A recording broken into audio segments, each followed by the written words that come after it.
Hoje a TV Universitária recebe o professor e filósofo e ex-candidato à presidência da República, Guilherme Boulos, aqui em Natal, onde ele veio participar dos atos do 15 de maio para falar um pouquinho sobre a atual situação do país.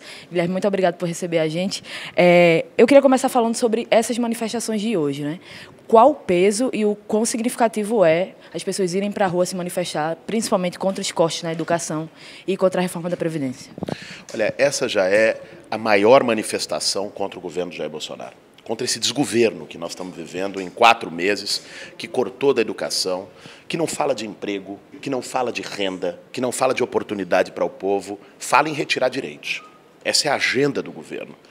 E começou a haver já um mal-estar na sociedade brasileira, inclusive em setores que votaram no Jair Bolsonaro e que hoje já começam a perceber que essa agenda é antipovo. E as manifestações de hoje são uma virada.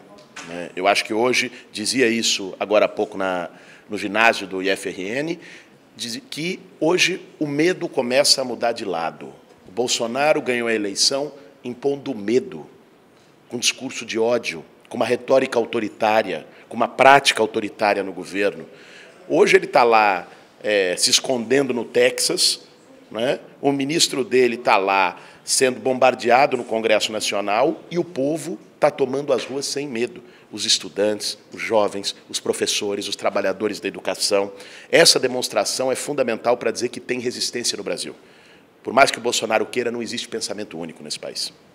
Certo, e nesses primeiros quase 5 meses, né, tem sido um governo um pouco conturbado, algumas questões sempre voltando atrás. Como é que você avalia esse início de governo? Tem alguma coisa que você surpreendeu, algum fato?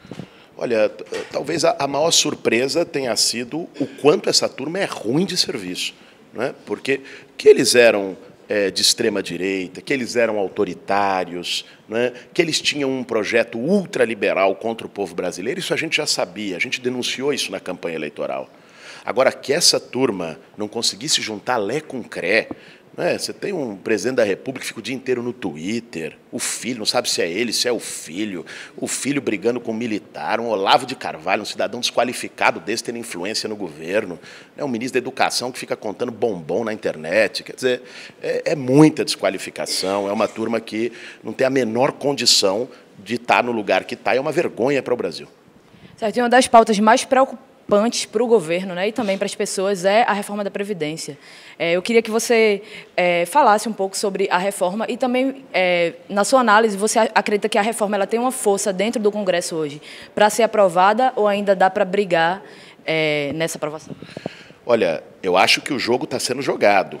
Mal começou a comissão especial, o que se avaliou até agora na CCJ foi a constitucionalidade da reforma, e alguns pontos já caíram, né? Agora, tem um debate na sociedade, nós vamos ter uma greve geral no dia 14 de junho contra a reforma da Previdência, que eu acredito vai ter o potencial de parar o Brasil, né? Porque nós temos que entender que o que está em jogo não é uma simples reforma. O que está em jogo é a destruição da Previdência pública nesse país.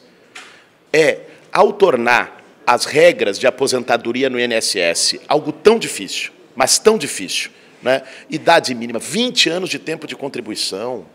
Como é que se pode? Hoje, se você pegar os aposentados no Brasil, 70% se aposentaram com menos de 20 anos de contribuição. Ou seja, se essas regras estivessem valendo, 70% dos aposentados não estariam aposentados hoje, né? Isso é um crime num país com 37 milhões de trabalhadores na informalidade, com uma reforma trabalhista apoiada pelo Bolsonaro, feita pelo Temer, que jogou mais gente na informalidade. Ou seja, o jogo é criar regras tão difíceis que a maioria do povo brasileiro se aposente no caixão. E aí, o que resta? Resta uma sedução. Quem cria o problema vende a solução, literalmente. Aí oferecem os planos de capitalização pelos bancos privados como alternativa para a aposentadoria. Um jovem que está hoje entrando no mercado de trabalho vai olhar as regras do INSS e vai falar que eu não consigo. E vai acabar sendo levado para a capitalização, que é uma falácia. Olhem o Chile, que é o modelo que eles estão querendo repetir. 30 anos da capitalização feita pelo Pinochet, hoje 80% dos aposentados chilenos recebem menos de um salário mínimo de aposentadoria. Esse é o resultado. A capitalização faz com que a aposentadoria deixe de ser um direito para ser um privilégio de quem pode pagar e paga bem. Então, é o futuro que está em jogo. Por isso, nós temos a responsabilidade de enfrentar essa reforma, de derrotar essa reforma da Previdência. Ok, Boulos. E em relação à oposição, né? Você é uma grande figura da oposição desse governo. Como é que você avalia também a organização dessa oposição? A gente ouve falar aí sobre algumas divergências, né? Alguns núcleos de oposição entrando em contraste ali em algumas opiniões. Você acha que a oposição hoje tem uma organização mais pré-definida para enfrentar essas medidas ou ainda precisa se organizar e se entender um pouco? Eu sou defensor que a oposição se organize a partir de 2 pilares. Primeiro, o pilar da unidade.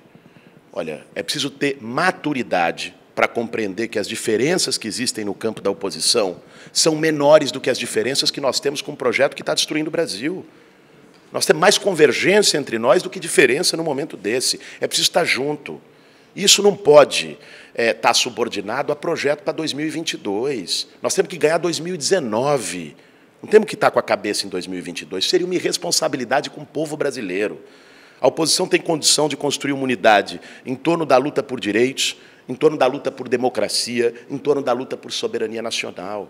Essa unidade tem que ser feita no Congresso, essa unidade tem que ser feita nos movimentos sociais, tem que ser feita entre as lideranças políticas de oposição. Eu tenho buscado contribuir com isso. Tivemos uma mesa já há 1 mês e meio com outras lideranças, com Fernando Haddad, com Flávio Dino, com Sônia Guajajara, com Ricardo Coutinho, chamamos o senador Requião, estamos buscando conversar com outras lideranças da esquerda, né, do centro-esquerda. Não é momento de colocar ego acima da nossa responsabilidade histórica. E o segundo desafio da oposição é não ficar só na internet, não ficar só em colóquio. A oposição tem que ir para a rua.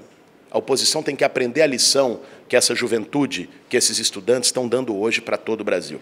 Nós vamos derrotar o Jair Bolsonaro fazendo mobilização de rua. Obrigada, Guilherme. Agora, Guilherme vai participar do ato aqui em Natal, ganhar as ruas de Natal, e a gente continua na programação da TV Universitária.